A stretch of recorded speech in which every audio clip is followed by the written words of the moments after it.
One of my least favorite parts about being a middle school history teacher is the bullshit, living history assignments we give at the end of every school year. Kids are supposed to sit with their grandparents and videotape, voice record, or transcribe their oldest memories for posterity, and for an easy way to bring up their GPA. I have been doing this for 17 years, and when I collected the projects this time around, I assumed they would be as dull, if not duller than usual. This had not been a particularly bright class. So I went home, poured myself a glass of wine, and prepared for a long night of, I only owned 2 pairs of pants when I was your age, and my brother got beat with a newspaper for hitting a baseball into a neighbor's yard. And of course, these projects were peppered with innocent, old-person comments that were so horribly sexist and racist you just had to laugh. Now, I had a girl in my class whom I will call Olivia. She was pudgy, quiet, and proved herself a consistent B student. I expected her project to be as unremarkable as her, and perhaps that's why I was so profoundly disturbed by what I witnessed that night. Olivia had submitted 2 discs for some reason, so I began with the one marked interview. My screen hiccuped twice before a grainy image of a living room came into view. The place was a hoarder's hell. Olivia was curled up in an armchair clutching a notebook and looking like a scared animal. Across from her sat a man with a somber countenance, smoking a cigarette and staring at her expectantly. "Go ahead," a woman's voice whispered from behind the camera. Olivia's owlish eyes flashed towards the screen, then back to the man. "I am here with my great-uncle Stephen," she began almost inaudibly. "He is going to tell us about his oldest memories from being in the army." Great-uncle Stephen looked like he'd rather be in a goddamn trench at the moment, but he waited patiently for the questions to begin. Not surprisingly, Olivia read verbatim from the suggested questions sheet I had handed out to the students. He answered her curtly. Once or twice I heard her mother whisper, "Speak up, Olivia," from behind the camera. Typical, boring shit. So I was intrigued when Olivia set down the notebook and asked, "Did you like being in the army?" That was totally off script. Great-uncle Stephen emitted a chain smoker's wheeze. "Nope. Glad to get out of my town though." "Where did you go?" "Balkans." "Uh-huh," she said. I doubted she knew what the Balkans were, and my suspicion was confirmed when she asked, "Was Baucus very different from here?" "Yes." Mom cleared her throat from behind the camera, perhaps encouraging Great-uncle Stephen to be a little more forthcoming. But Olivia seemed genuinely interested. "Uncle Stephen," she asked, "what is your very worst memory from the army?"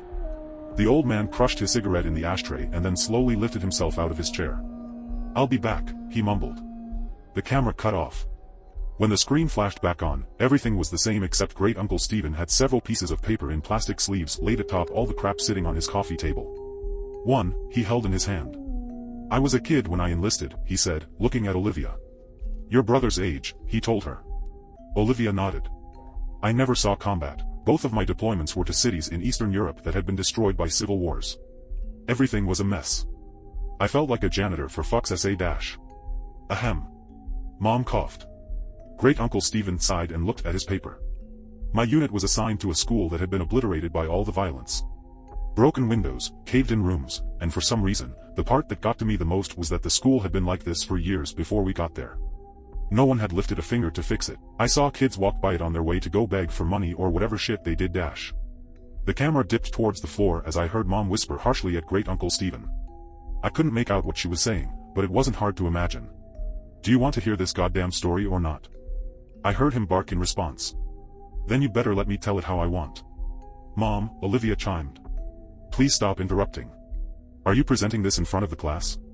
"No, Mom, we're just handing it in to the teacher. I'm sure he's heard the word shit before," Great-uncle Stephen contributed helpfully. I wasn't he, as a matter of fact, but other than that the statement was accurate. The camera was lifted and after a couple of blurry focus adjustments, the shot was the same as before. I'm talking too much anyway," he grumbled.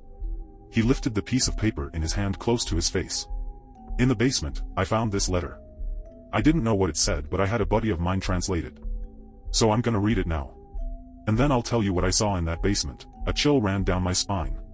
Mom zoomed into Great-uncle Stephen and his letter. His palsied hands trembled as he held up the paper. This is what he read.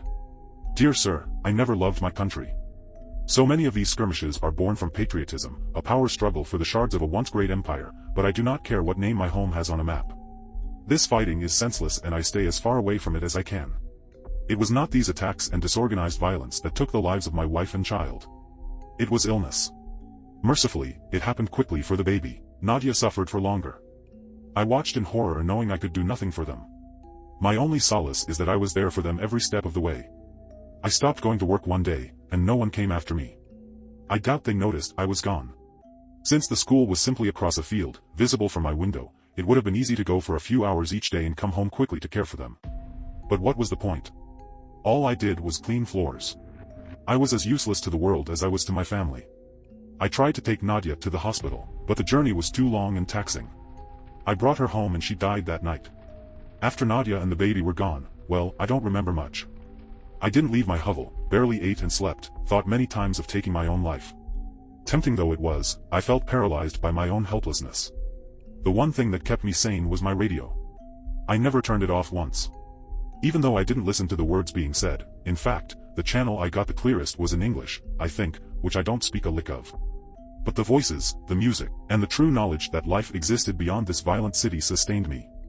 I have no idea how much time passed before I saw the light of day again. I was dizzy from hunger, so finding food was my priority. My radio came with me, of course. Since I first hold myself up, it has gone everywhere with me. It talks to me as I sleep and as I wake. I don't know what it's saying, but I know I would die without it. Once I had some water and food, it occurred to me that the only thing left to do was go back to work. So I did. The following morning, I simply returned to the school where I was a janitor and got back to work. Nobody made a big deal out of it. Like I said, Nadia had been sick for a long time, and those who worked at the school knew it. I appreciate that no one had pestered me to come back to work during the hardest days of my life. The teachers never said much to me, but we smiled at each other in the halls, and that mutual respect was perhaps the reason I decided to come back at all. The place had gone to the dogs without me, so I simply grabbed my broom and rags from my closet and set to cleaning. Everyone is grateful to have me back, I know. And the best part is that nobody minds my radio. I bring it with me everywhere and keep the volume low enough not to disrupt the students. No one has ever complained. In fact, I suspect they like it. The schoolhouse is not very big, but does require a lot of maintenance. The floors are always sticky and stained, so I spend most of my time mopping. Kids make messes, I guess that's why I'm still in business.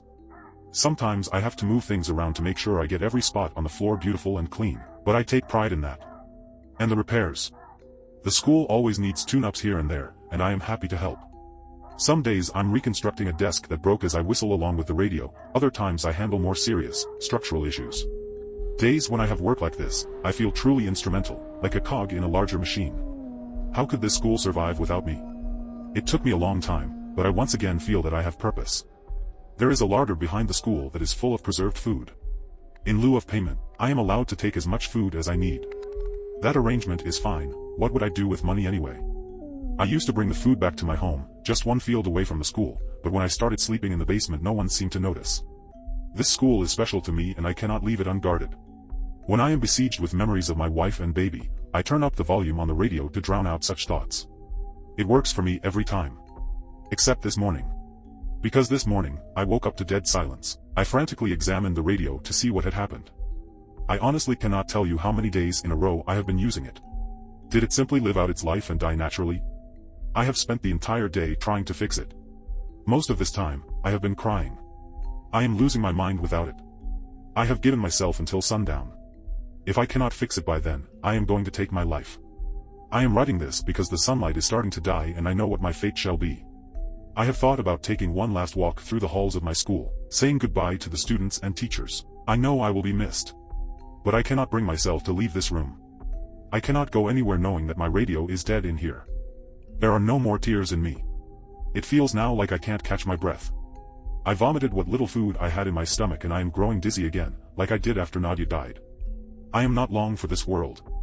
But before I take my life, I have closed the door to this room and stuck a chair beneath the handle. It is the only room in the basement and has a small casement that lets in just enough light for me to see what I am doing. If anyone is kind enough to come looking for me, they should not be met with this gruesome sight. Perhaps they will see the door is blocked, smell my rotting body, and simply forget I ever existed. But I have placed both my radio and this note outside the door. Kind sir, if you are reading this, I have one humble request, please fix it. Save my radio. It did not deserve to die in its sleep and I am ashamed that I cannot revive it. Now I am ready to join Nadia and little Ludmila in heaven. I hope this school can find another janitor who loves and cares for it the way I do. The hour is now. Do not forget my radio. Stanislav. When Mom zoomed back out, Olivia had tears in her eyes. Thank you for sharing, Uncle Stephen, Mom said, her voice choked. I think we have enough. Wait. Olivia chirped. He said there's more. What did you find? Before Great-Uncle Stephen could open his mouth, the image disappeared. My jaw dropped. Was that it? What did Great-Uncle Stephen see? I promptly remembered that there was a second disc. This one was unmarked, but I hoped it contained the rest of the interview. There was no video, only audio. The voice that started up was Olivia's. "Hi, Miss Garrity. I'm sorry about my mom, but she refused to record the rest of what my uncle was saying. But I asked him to continue and secretly recorded the story as a voice memo on my phone. I remember you said earlier this year that history is written by the people who win wars." She sucked in a breath and commenced crying. "But everyone's history is important, even if they are sad, pathetic people and even if they never won a single thing in their life. I haven't slept through the night since I finished this project, but you have to hear what my uncle has to say." There were tears in my eyes, too. The sincerity of her words was beautiful. I was also flattered that she had remembered some trite phrase I threw around because it was what my history teachers said to me. Before I got too sappy over it, the audio began again. "Fine," came Mom's frustrated voice. "If you want to hear the rest of the story, fine, but this is not appropriate for a school project." "Let me finish," Great-Uncle Stephen snapped. "If it's too much for you, help yourself to a snack in the kitchen, but Olivia wants to know what happened." I heard her mother mumble something and walk away. Olivia and her uncle were alone. I imagined her looking at him expectantly. "So did you find the radio? Or did it get ruined when the school got blown up?" He rasped and I heard the distinct click of a lighter. "That letter," he began slowly, "had a date on it." "What date?" she inquired hungrily. "It was dated 2 weeks before we started rebuilding the school." "Didn't you say the school had been destroyed like 2 years ago?" "Yes," replied Great-Uncle Stephen, "it had been." There was silence as I felt goosebumps on my arms. The images that came to my mind were almost too overwhelming to express, but Great-Uncle Stephen put them into words effortlessly. Clearly he had spent his whole life thinking about it. This man, this Stanislav, went to a vandalized, falling apart schoolhouse and cleaned up blood and rubble like it was spilled drinks and dust. He smiled at dead bodies in the hallway and believed they were smiling back at him because they liked his radio. He moved around corpses so he could sweep the ground under them. The roof was half collapsed, so when it rained, he must have gotten soaking wet but was so oblivious that he didn't even feel a thing. I could hear Olivia crying steadily. I found the larder he was talking about. It was all pickled, preserved food that probably tasted like shit. Most of the stuff was moldy. Did you see the dead body?" "Yes. Hanging from the ceiling, but still amazingly lifelike. He wasn't rotting away. This hadn't happened years ago." "Did he look peaceful?" she asked, a chord of desperation in her voice. "Couldn't tell you. The smell was rank, and his face was blue and his eyes were bulging. Like this." I imagined him demonstrating. "And the radio?" Olivia wept. I heard Great-Uncle Stephen take a long drag of his cigarette. "It was there, all right. And it was still on."